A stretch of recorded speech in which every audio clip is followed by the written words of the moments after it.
Tennessee Court Talk is a podcast presented by the Tennessee Supreme Court, Administrative Office of the Courts. The aim of the podcast is to improve the administration of justice in state courts through education and understanding. The target audience varies and is announced in the beginning of each episode. Welcome to Tennessee Court Talk. I'm your host, Barbara Peck. Today's podcast is different from what we normally do. Recently, we attended an event at Lipscomb University with the 3 former and the 3 current female justices of the Tennessee Supreme Court. The conversation was enlightening and lively, and it stands for itself. Thank you to Lipscomb University and Professor Randy Spivey for organizing this amazing event and for allowing us to record it. The recording featured in this podcast is from the afternoon panel for students and features the justices' journeys to a career in law, changes they have witnessed, and advice to students, among other topics. The evening session is a separate podcast. In this discussion, you will hear from former Justice Judge Martha Sissy Craig Daughtry, who is currently a senior judge on the U.S. Court of Appeals for the Sixth Circuit, former Justice Penny White, who is now a professor at the University of Tennessee College of Law, former Justice Janice Holder, who practices in Memphis, and the court's 3 current female justices, Justice Connie Clark, Justice Sharon Lee, and Justice Holly Kirby. This panel is moderated by Kimberly McCall and Lipscomb University students. We hope you enjoy it. Hello and welcome to everyone in attendance today, and I also thank each of you for being here today for this panel. As we begin, I want to tell you that I actually have 3 students here that are going to be joining me today in moderating this panel. I really wanted students here from Lipscomb to have a chance to ask questions and contribute to the questions that we ask of the 6 justices who've served on the Tennessee Supreme Court. And also, just to let you know, as we proceed, we will be directing questions to the particular members of the panel. But of course, I hope that any panelist that wants to jump in will do so. So our first question is for everyone, and we'll start over here with Justice Lee and work our way across. But our first question is, why did you decide to go into the legal profession? I don't have the best answer for that because the answer you might be expecting, let me say, because I backed into it. I was an accounting major, and I got ready to graduate, and I thought, I don't want to be an accountant. I've got to figure out how to stay in school longer till I decide what I want to do.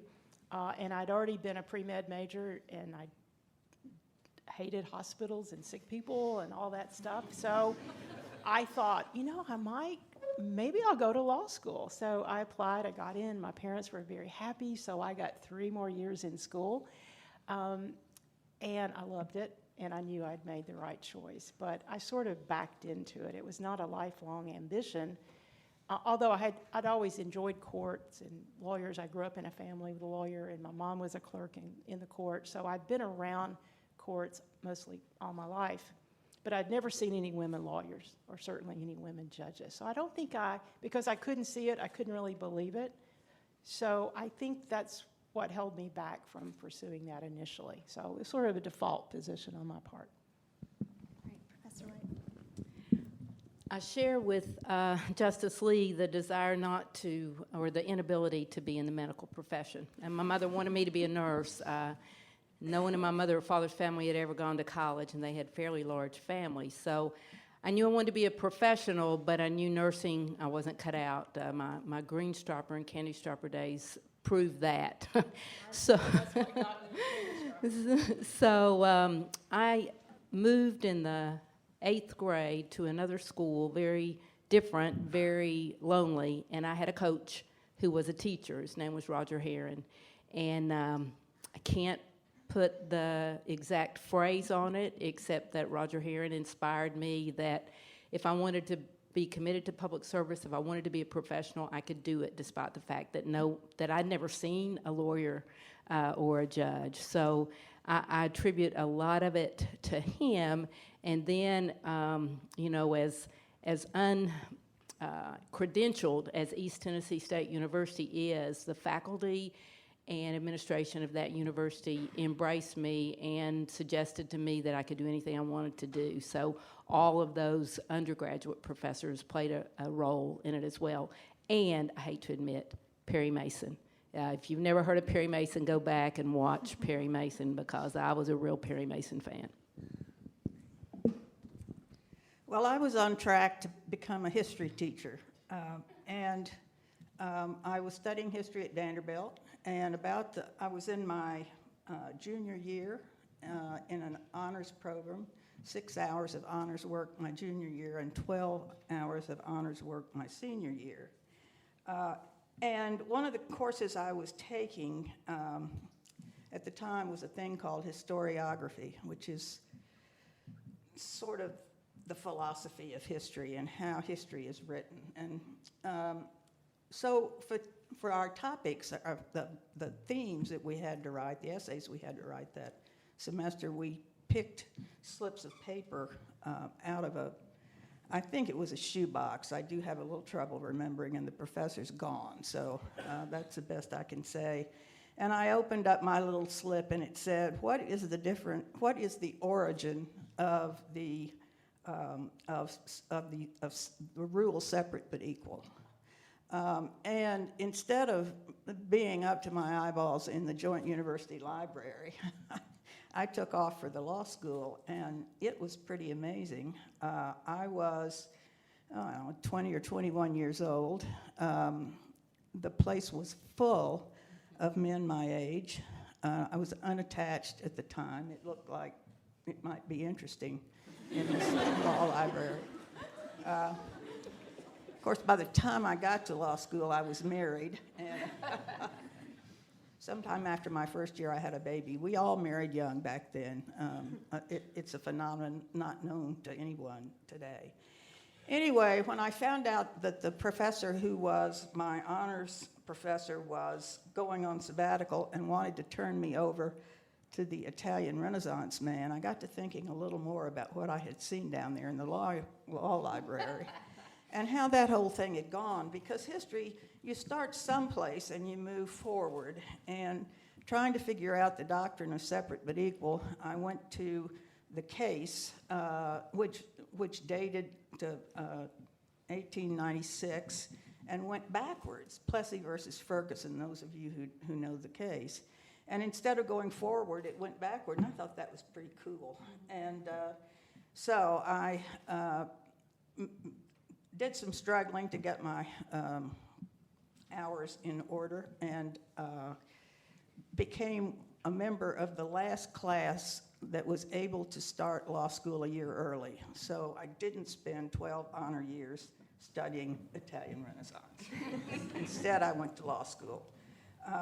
You may have heard Professor Spivey talk about 3 women in the class. In fact, there was a quota, and the maximum of women in any class was 3. So I guess it was lucky I made it in when I did. Thank you. Justice Holder?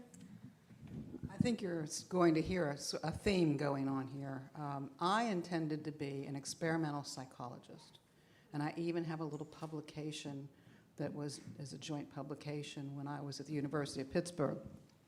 But I applied to all these wonderful graduate schools, and Educational Testing Service forgot to send my scores to them. So I was rejected at all these wonderful graduate schools to which I applied, and so I had to sit out a year.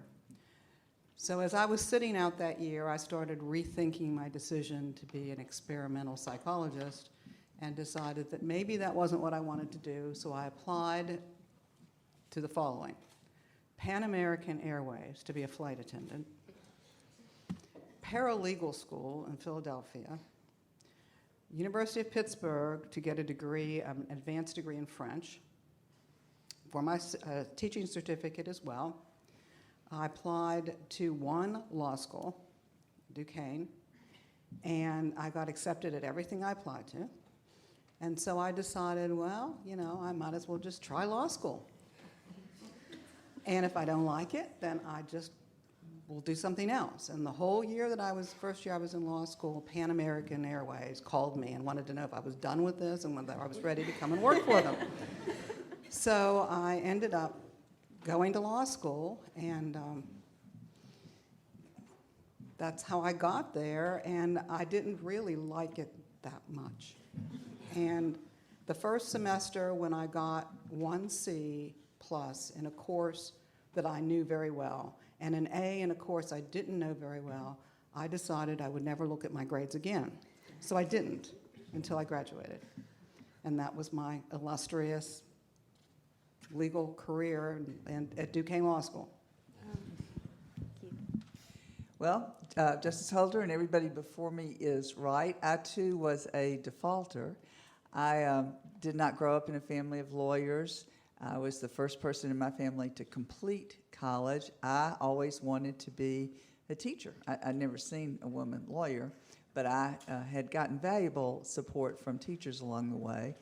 And so I got a teaching certificate and returned to Atlanta, where my family was living at the time, and became a high school history teacher. I'd studied history at Vanderbilt, just as Justice Daughtry did. And that was my career, and I planned to stay in it. But I was also I taught American history and political science. And I was always interested in political science and politics as a study. It is harder now to say I love politics, but I could say that more easily back then. And so I became, soon after I moved there was an interesting congressional race going on in Atlanta, and I decided to volunteer for one of the candidates. And after school every day, I would go down to their office, and what you did as volunteer then were literally stuff things in envelopes and lick the envelopes. We didn't have the internet then, and there weren't many other ways to communicate.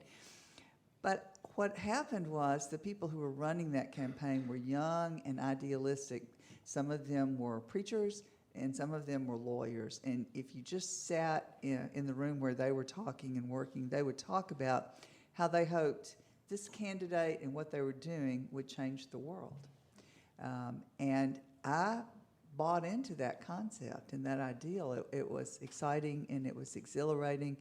And particularly the lawyers I knew were using the legal skills that they had learned to both advance their ideas there, but also in other places and other things that they were doing in that unusual time. And I decided I really had to go to law school. And so as a teacher, I wasn't making much money. I made up my mind. I worked for several more years to save up some money. My parents, when I mentioned this to them, said, you know, we helped you get through undergraduate school, and we helped you get through graduate school, and we're so happy you want to keep going to school, but you're going to have to figure out how to do this one on your own. And so I did. I came back to Vanderbilt to law school and got a job on campus as a dormitory head resident, spending sometimes Saturday nights in the emergency room with some of the young women I was responsible for, and worked my way through. But I was right, and although I didn't like the first semester very much either, I knew from the beginning that that was a good choice and that it was going to lead me to really interesting things in the rest of my life. Well, I'm the one-off, which sounds unexpected since, as Professor Spivey mentioned, I majored in mechanical engineering. I actually grew up in a family with no money. My mom was a secretary. My dad was a traveling salesman. I had never met a lawyer in my life, certainly not a judge. But I knew early on that I wanted to go to law school, that I wanted to be a lawyer. And in fact, I knew that before I knew what I was going to major in undergraduate school. But I knew that because of my parents' financial situation, paying for college and paying for law school would be on me. So in going to undergraduate school, at that point, they have very few women in engineering. I was good at science and math, and they gave me a very nice scholarship. So I said, I believe I'll major in engineering. And when my friends, for their elective courses, were taking basket weaving or something fun like that, I was taking the hardest pre-law writing courses so that I could, in addition to the engineering, learn how to write. But I felt like when I got out of undergraduate school, I would have to save up for law school. And I wasn't sure that I would be able to do that with a degree that didn't land you an immediate, well-paying job. As it turned out, I ended up getting a very good scholarship to law school and never practiced engineering. But as soon as I got to law school, even taking the LSAT, I knew that it was a fit. I knew that these were my people and that it would be something that I would enjoy, and it turned out to be true. Thank you. At this time, I'm going to hand it over to our student moderator, Mimi Vance. My name is Mimi Vance, and I'm a Law, Justice, and Society major and political science minor from Chattanooga, Tennessee. My first question is for Justice Holder and Justice Kirby. As a woman in the legal profession and as a woman who has served on our state's highest court, what is something that's happened over the course of your career that might surprise all of us sitting here today in 2020? You first. There are many things, but some of which I can tell you and some of which I can't. I think what I would say to you is that as much that has changed, still things remain the same in a lot of ways. I am, on one hand, I'm surprised when I walk into a room and the plaintiff and the defendant are female, the attorney for the plaintiff is female, the attorney for the defendant is female, and I'm female. And to me, that's great progress because just the sheer numbers are staggering. On the other hand, I can walk into a room, as I did last week, and have a receptionist ask me if I'm the court reporter. So we've made great strides, but I also think that there are things that we still have to do and still be aware of to raise the level of consciousness about diversity and inclusivity, and we just have to continue to do it. We can't rest on our laurels and believe that everything has been taken care of. I would say one thing that has been surprising to me is the many different forms that my mentors have taken. Some you would expect.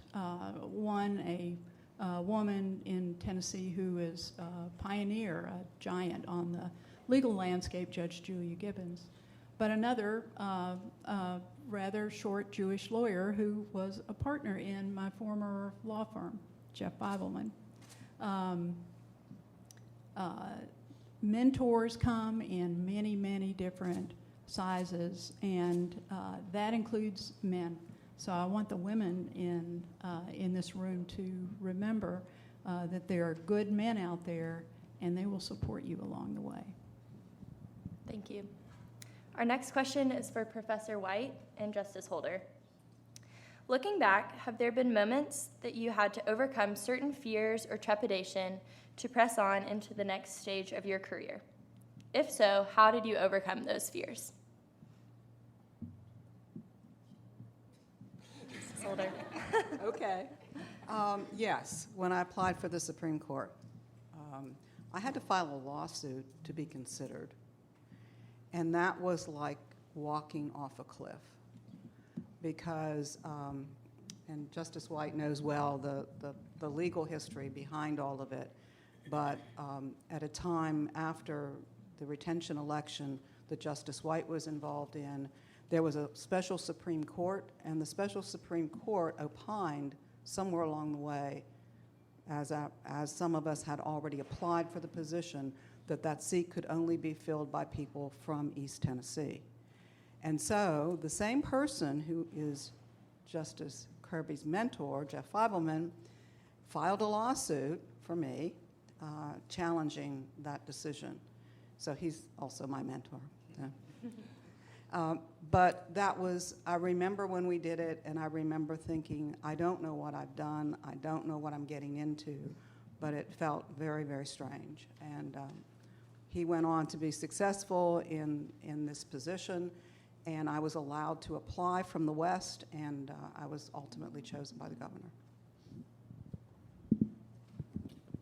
Well, Justice Holder's lawsuit was preceded by my defeat. I share the distinction of being the only judge in the state of Tennessee's history on the Supreme Court to lose to nobody.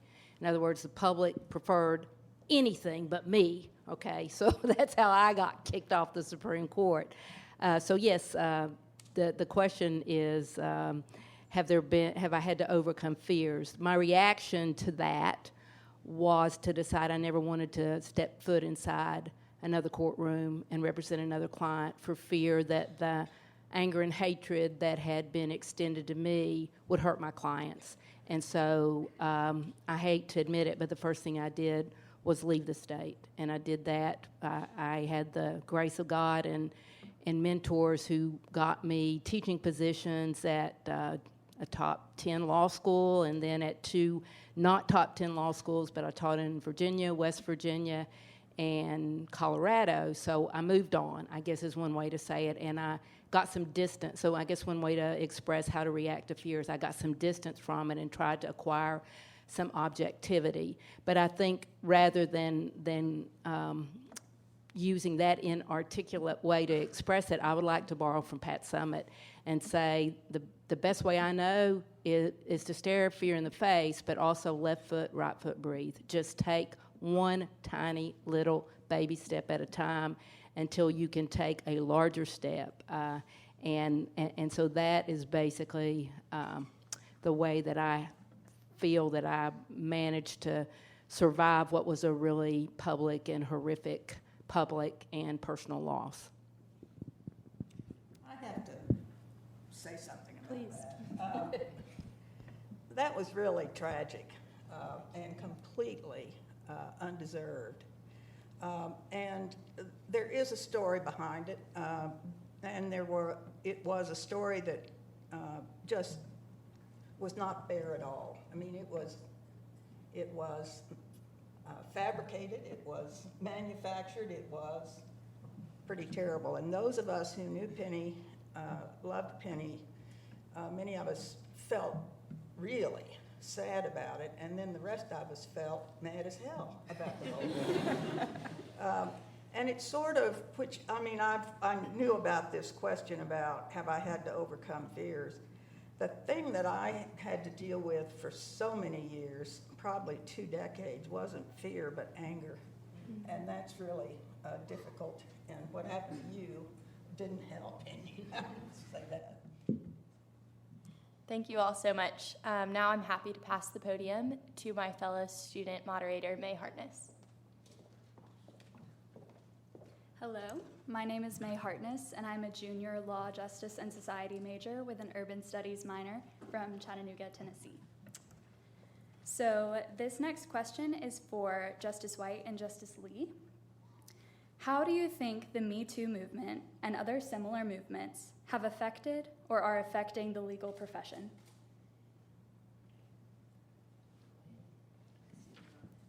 I know.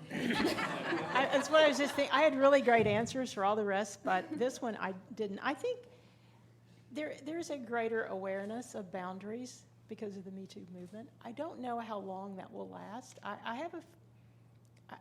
I worry that it's a big issue now, and then it's going to subside, and then it's going to be like it was. So I think there's a greater awareness, but I question whether there'll be any permanent change.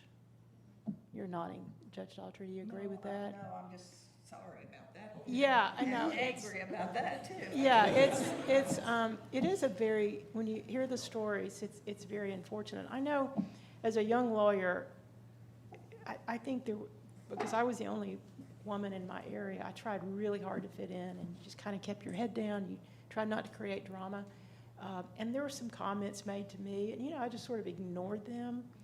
But I know my daughter is a I would have stood my ground, but I just sort of acted like I didn't hear it, or just, But my daughter is a lawyer in South Carolina, and she called one day to tell me about a remark that was made in her presence, and I was so proud. She didn't just, pretend she didn't hear it. She's kind of like, that's not true, that didn't happen, don't you dare do that. She really stood up for herself, and that told me a lot about where, as a profession, women in the profession have come, because maybe I could have done it, but I tried so hard to fit in, and you didn't want to be branded as, one of those crazy women lawyers. You just really, I don't know if that's true for everybody else, but you just tried to fit in, but stand your ground when you needed to. So I'm hoping it's a permanent change, but I don't have total confidence in that.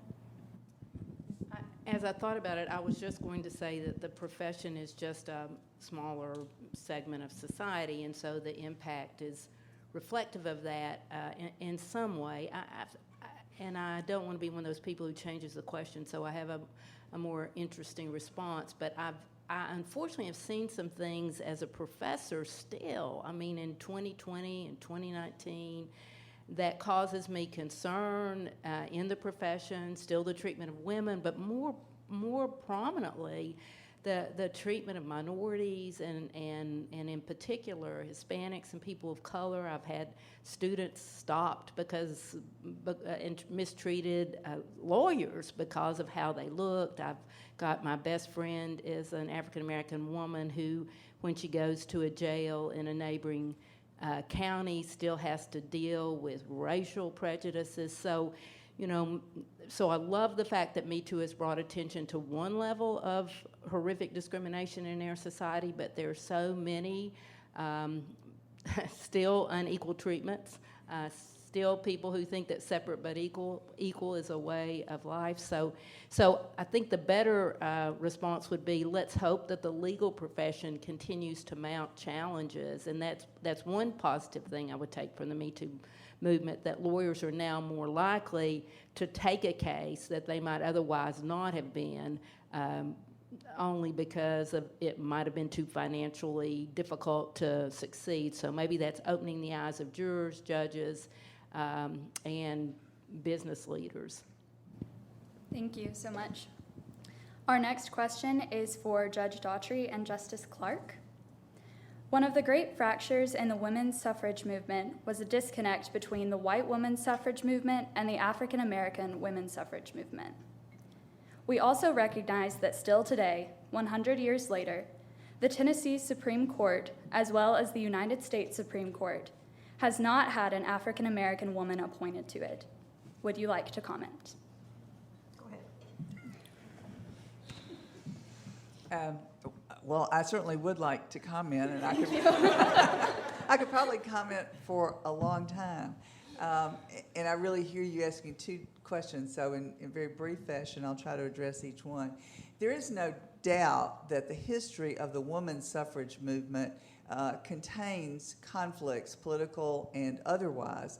Although African American men had theoretically been granted the right to vote after the Civil War and the 15th Amendment, effectively they were not given the right to vote, and even into the early 1920s and much later than that, the great majority of African American men in this country could not effectively vote without literally running risks that might include death. So white women who were for suffrage for everyone, but they also recognized that among their white male counterparts, there was some suspicion about what's going to happen if suddenly African American women get the right to vote. And that made it more difficult to be together, and the campaigns did not all the time run parallel, and there were issues that were different for both of those groups of women. And the success on the day that the Tennessee legislature ratified the 19th Amendment and became the 36th state to do so was still in part dampened by the understanding that, in fact, the real right to vote was not effectively being granted everywhere.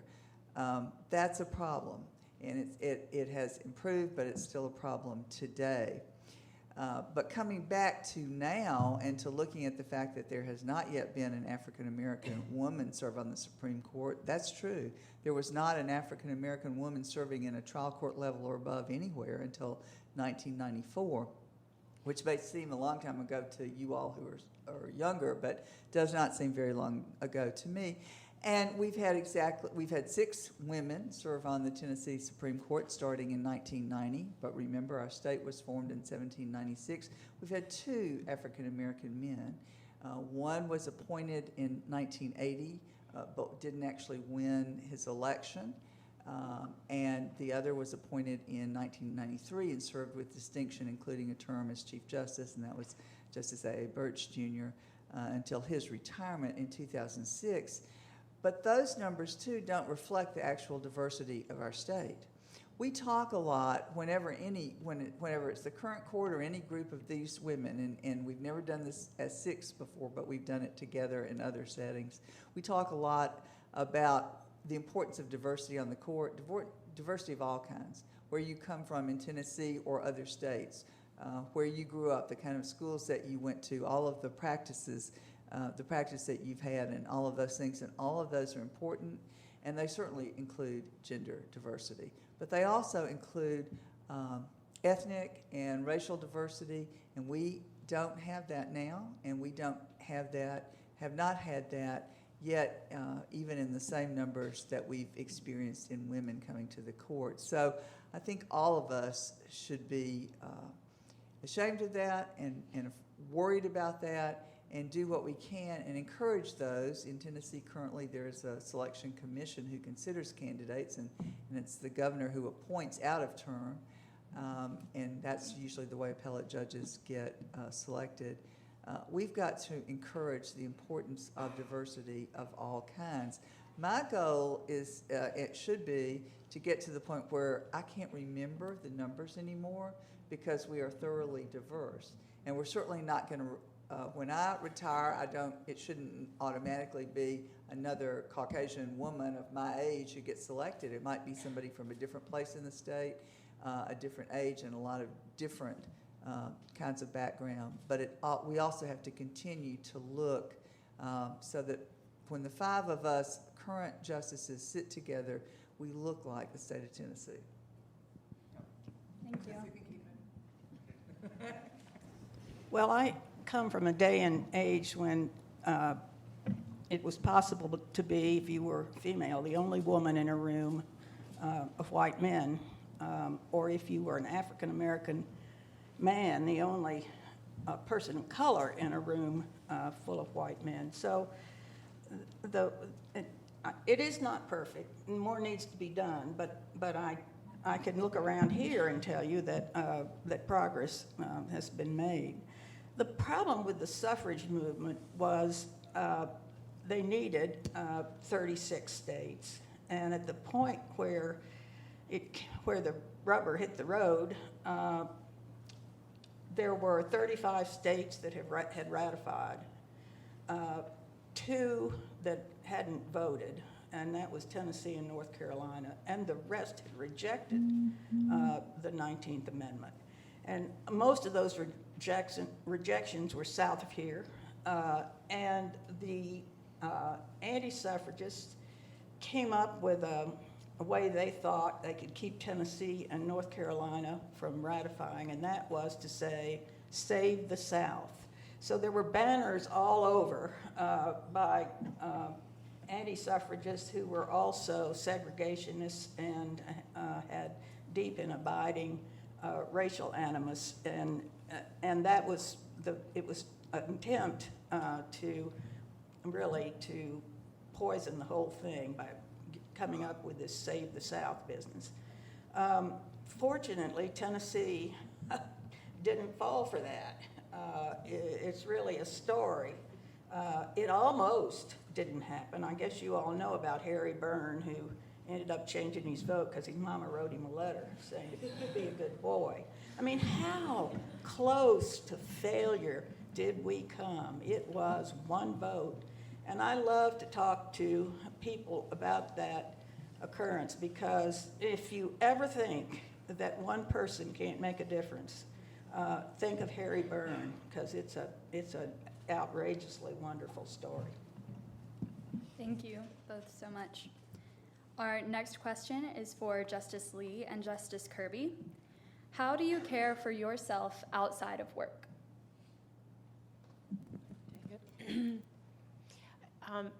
The focus on work-life balance is fairly new, and I'm really glad to see it. I think when I was coming along, we never thought about it. It's something, I think, it's a constant struggle.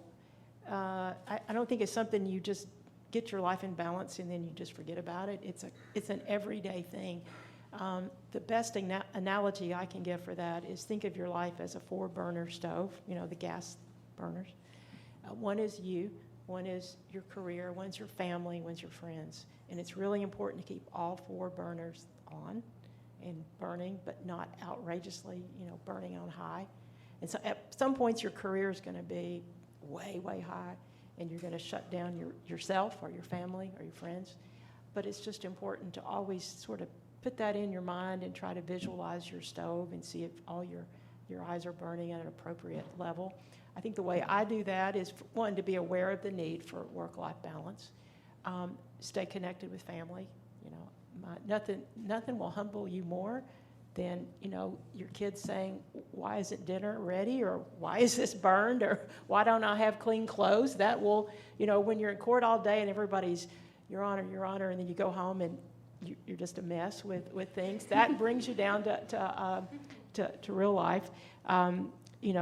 Stay active, do some form of physical exercise, because what we do is very sedentary work. I read a lot. I just try to do things when I'm not at work to get my mind off of it, but that's hard. It's hard to shut it down, but I think it's really important that you have those boundaries and that you stay connected with your relationships, because at the end of the day, that's what is going to carry you through. You can have all these great career accomplishments, but if you don't have solid family relationships and with friends, then your life's going to be very empty, and those accomplishments are not going to amount to very much. So I don't know that I do it very well. I try, but some days I do it, and some days I don't. So it's a constant struggle.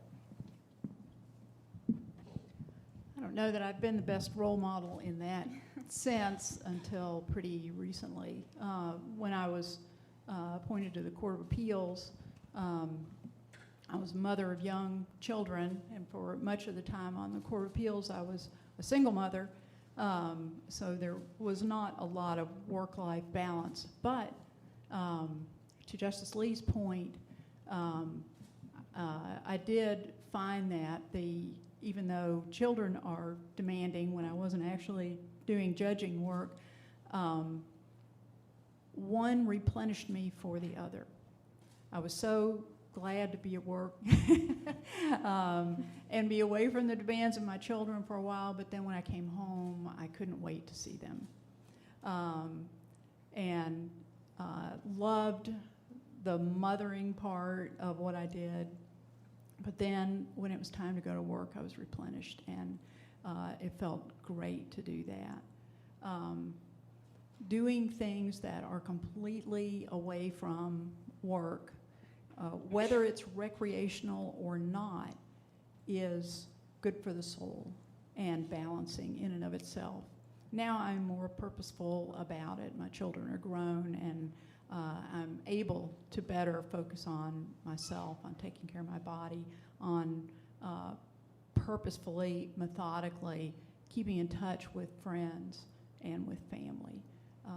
And that there's a wholeness to you about that makes you so much better at your work, and especially for judges. Much of what we do is really isolated from real people. We're reading records, we're writing opinions.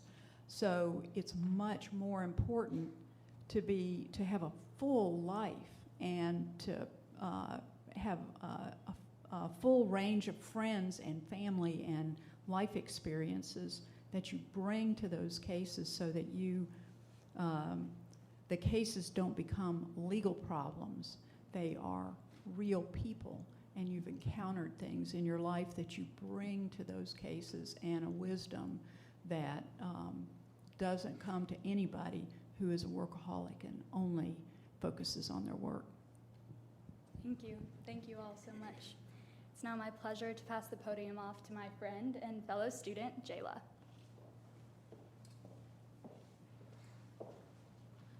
Hello, I'm Jayla Williams. I'm a junior LJS major with a minor in international studies, and it's my honor to be up here with you guys. Justice Lee, I have noticed that you have an active social media account, and I was wondering why you have made a decision to engage in social media. I developed a social media presence because of the 2014 retention election that Justice Clark and I were involved in. I had a consultant who set up a Facebook account that rolled over onto Twitter, and I would post all these places I was going campaigning, and it was kind of fun just to let people know what I was doing. I was working hard, and so they would work hard for me. And then after the election, I thought, well, I hate to shut these down. This has been a good way to connect. And I also realized that the rollover from Facebook to Twitter was not good because you don't say the same things on Facebook, right, that you do on Twitter. It's really lame when you do that. So I was lame for a while, but then I pretty well, I don't do a lot on Facebook except, follow friends from home and see who's died, who's had kids, who whatever, all this stuff that goes on in a small town. But I have kept my Twitter handle, and if you don't follow me on Twitter, you should follow me. I tweet good things. I think it's a great way to connect with people, to connect with law students, young lawyers, people across the state. It's a civics education. I try to, for example, this afternoon I tweeted, here's the link to our docket. We have court tomorrow here in Nashville. Here's the docket. If it's your court. If you can't be there and you're interested, we post, the videos online. You can see them in a day or two. When we swear in new lawyers, I always tweet about that and try to put some pictures there. So it's a way to highlight people who are doing really good things, interesting things. A way to talk about the good things the court does. I tweeted already about the program tonight, so it's just a way to communicate that's separate from the official court communications, and I think it humanizes me as a judge. I tweet about my grandchildren. I have 2 4-year-old granddaughters, and I have made them little black robes with lace collars, and they dress up like Ruth Bader Ginsburg, and I had tweeted that. That was popular. I tweeted about, a picture of my boat dock and, sunset on the lake or whatever, just a nice little feel-good picture. So I don't tweet about anything political. It's having Twitter is almost like playing with a loaded gun. You don't want to do it when you're not really on your game, because you might tweet about the president or a political situation. None of that can happen. You got to be very cautious about what you tweet about. It's only feel-good kind of things, nothing issue-related. I did for a while send out tweets when we released a case, an opinion, because I thought lawyers would be all about knowing that we decided a certain case. Turns out nobody was reading those tweets, and they were getting less views than any other tweet, so I thought they don't care about that.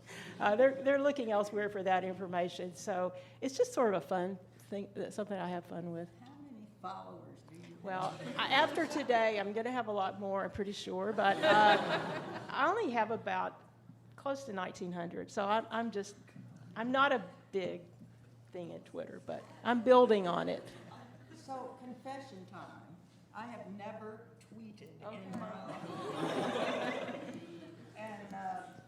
And while I did get on Facebook for a while so I could see pictures of my grandchildren, I had to use an alias because the U.S. Marshals do not want federal judges on any kind of social media, but they have not yet found me. Well, Don Willett, who was on the Texas Supreme Court, he was like the premier tweeter. His tweets were fabulous, and he had, I think, 50,000. He was the king of Twitter. And when he went on the appellate bench, shut it down. He could no longer do it, which was a real loss to the Twitter world. But it's funny, when I go to conferences out of state, I run into other justices or judges who tweet, and we're all like a little fraternity. And we hang out, take selfies, and tweet them. But it's just a fun sort of thing to do that I think helps promote the judiciary. You've never been to one of these workshops where somebody that knows e-security has taken just a phone number and in 10 minutes flat exposed the entire family, the links to Ancestry.com, the pictures of your children. Which is why I think Facebook is so scary, because I only use it to stalk my children and find out what everybody's doing in the family, and also check punks from home. But I don't put, what I had for breakfast, and I'll have my feet in the sand at the beach or whatever. I'm very private on Facebook and as students, you need to know that, because employers will look at your Facebook accounts and they don't want to see you drunk at a party or anything like that. Well, they'll look at your Twitter accounts too. Yes, yeah. So just, you have to be, I think social media can be fun, it can be useful, but I think you got to be really careful when you use it. Our next question is for Judge Daughtry and Justice Clark. When you have a tough day, is there a moment or memory you reflect upon that reminds you that all of your hard work has been worth it?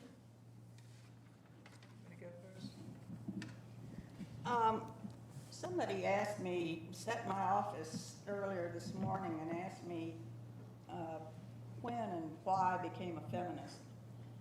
And I said, well, I think it happened back in elementary school when they said, girls can't do that. And my attitude was, oh yeah? You think girls can't do that? Let me just show you what girls can do. And that gripped me for a long time. So I have to say that I was talking about anger a little while ago. What they were saying to my generation when we decided when we tried to go to law school, wanted to go to law school, you can't have it all. That was the message. You can have a family or you can have a career, but you can't have it all. And what our response was, well, what do you mean? We're super women. We can do it all. We can bring home the bacon and fry it up, and I've forgotten what the other lyrics to that old song, wash the skillet. And what we found eventually was that we couldn't be super women and survive. It took a real toll. The anger was stressful. The superwoman image was stressful. And so when I have a tough day, I remember all that and reflect upon the fact that we've grown up and we realize that we can't do it all and that we need help. Thank heavens, the attitude of the young men and the husbands have changed. I mean, I'm always just knocked out by law clerks who are married to men who do all the cooking, for example. My husband could boil a hot dog, and that was about the end of it. He didn't even bother to, butter toast the bun. And so the fact that we have gotten beyond that is something that I can smile about and be happy about. When I've had a hard day, what keeps me going are the encounters, the times when people lift you up and they don't even really know that they are doing it. But it's a reminder that what you do makes a difference, and you should be on your toes all the time, because you never know when somebody's going to look at you and see something that will send them either in a great direction or a bad direction because of what you look like in that moment. And so there are young women and men who come up sometimes and to say hello, and they say, I first saw you, or I first saw your court at Girls State or at Boys State several years ago, and since then I've decided I want to become a lawyer, and maybe now I'm on my way to law school. And in part that was because I got to see your court in action.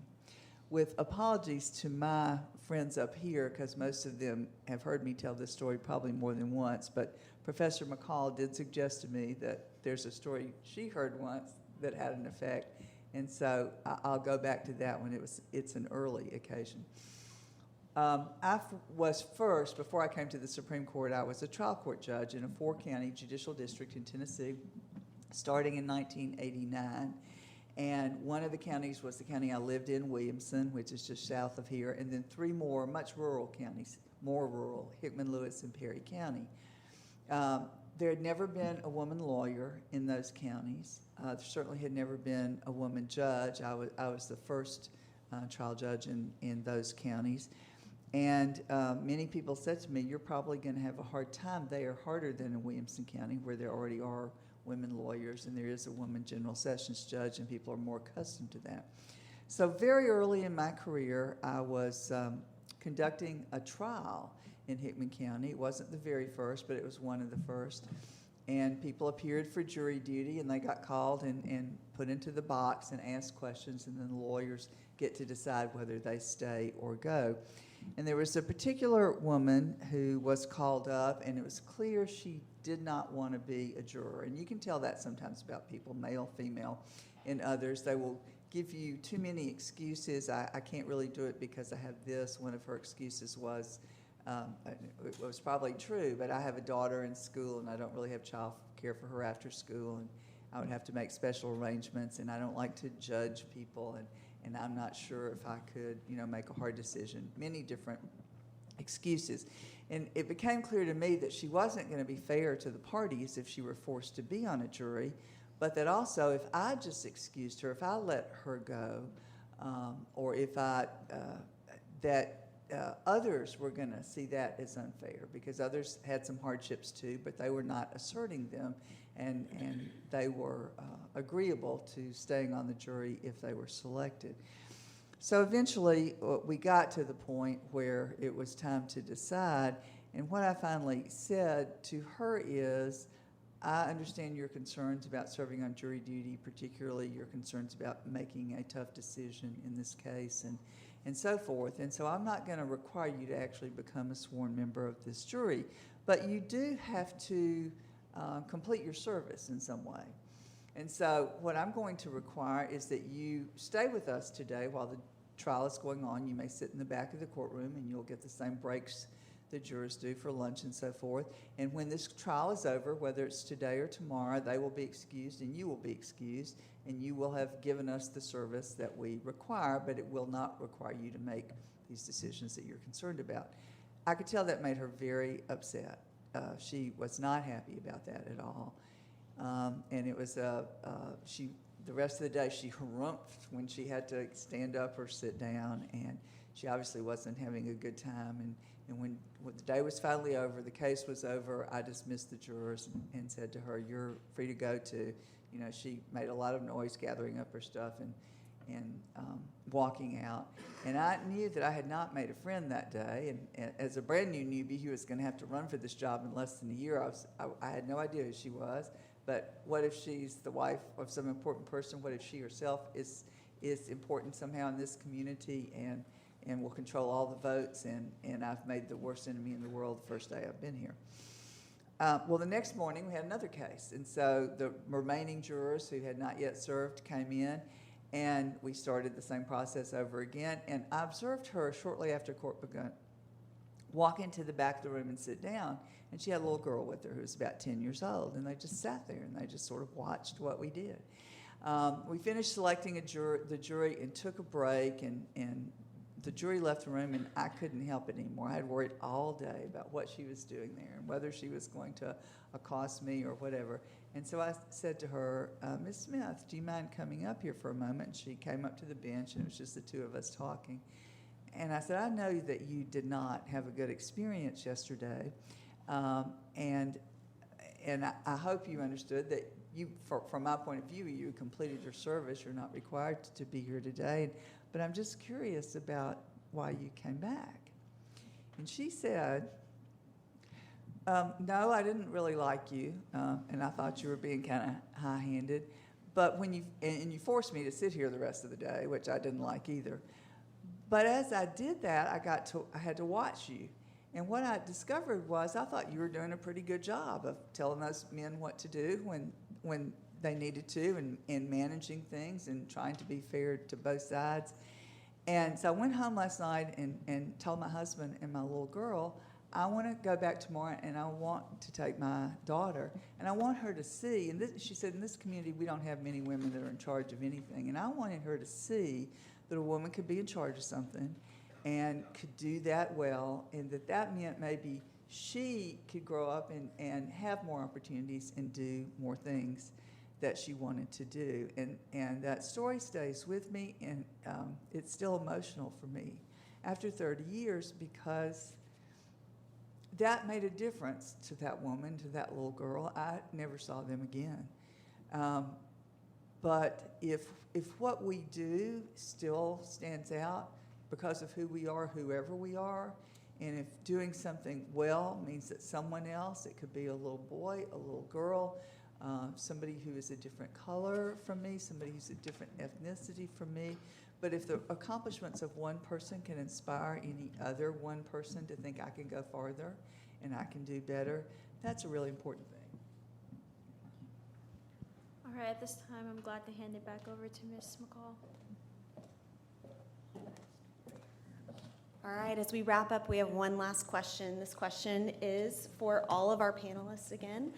So we'll start over here with Justice Kirby and work our way across. But the last question is, if you could go back to college, is there any advice you would give yourself?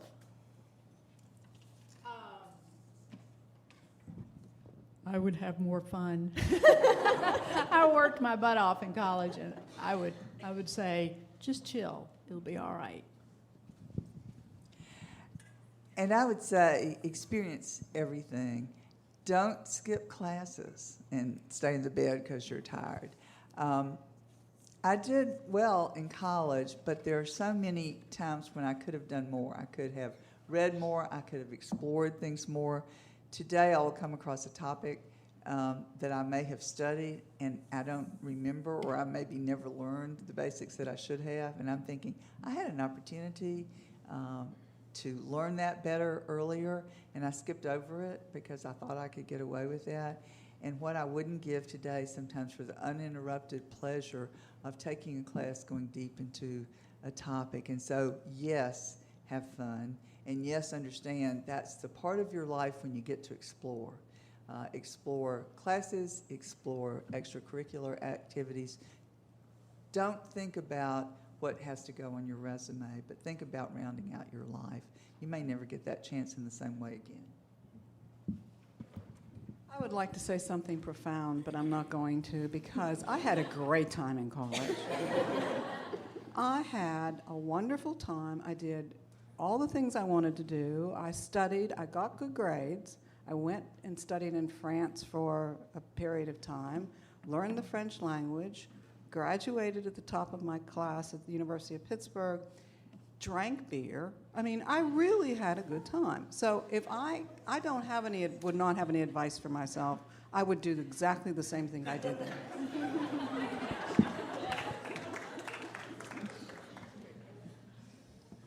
Yeah, I think that is pretty profound. Well, I have been out of college now for so long that I can hardly see myself in college anymore. But I think what I would do is look at myself in the mirror and say, just relax, it's going to turn out all right in the end. So I guess I would say what Justice Holder said, right? So originally she said she didn't look at her grades after the first semester. So I had written down last night, care less about grades and more about a broad base of knowledge and feeding your interest and developing new ones. But as she was talking, I thought the two things I should have done, which I didn't, and I don't think any college students make this mistake today, is I did not become fluent. Some people would say I didn't become fluent in English, but I certainly did not become fluent in any other language. And my financial situation was not such that I could see the world, travel abroad. And so many of my students now have been to places in the world that I've never been. So if you have the opportunity for study abroad programs and you're able financially to do it, if I had it to do over and I could figure out a way to finagle it, I would have gotten out and seen more of the world while in college. We were all told to take French. Right. Mm-hmm. Never occurred to any of us to study Spanish. That's pretty dumb. Yeah, I took French and Latin. Latin was also probably hasn't come in real handy over the years. I don't really have many regrets about college. I had a really good time. I didn't really worry about my grades. And one thing I did that was right, I started Vanderbilt pre-med. Went over to Vanderbilt Hospital to kind of go ahead and get it started and signed up as a candy striper. I literally lasted probably 30 minutes, and I hung up my uniform and hit the door. I didn't like being in the hospital at all, so I decided, to pivot and went back to the University of Tennessee, majored in business, because I figured business major, you can get a job with that.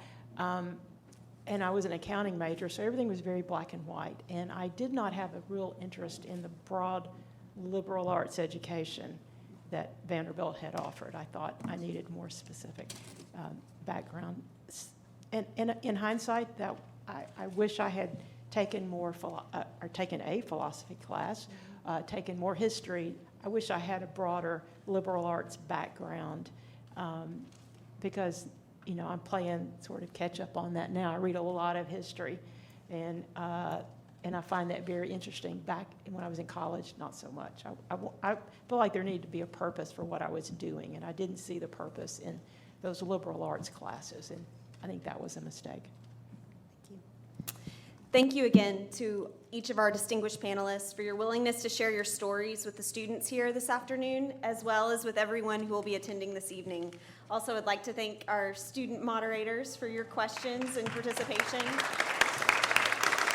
Thank you for listening to this special edition of Tennessee Court Talk.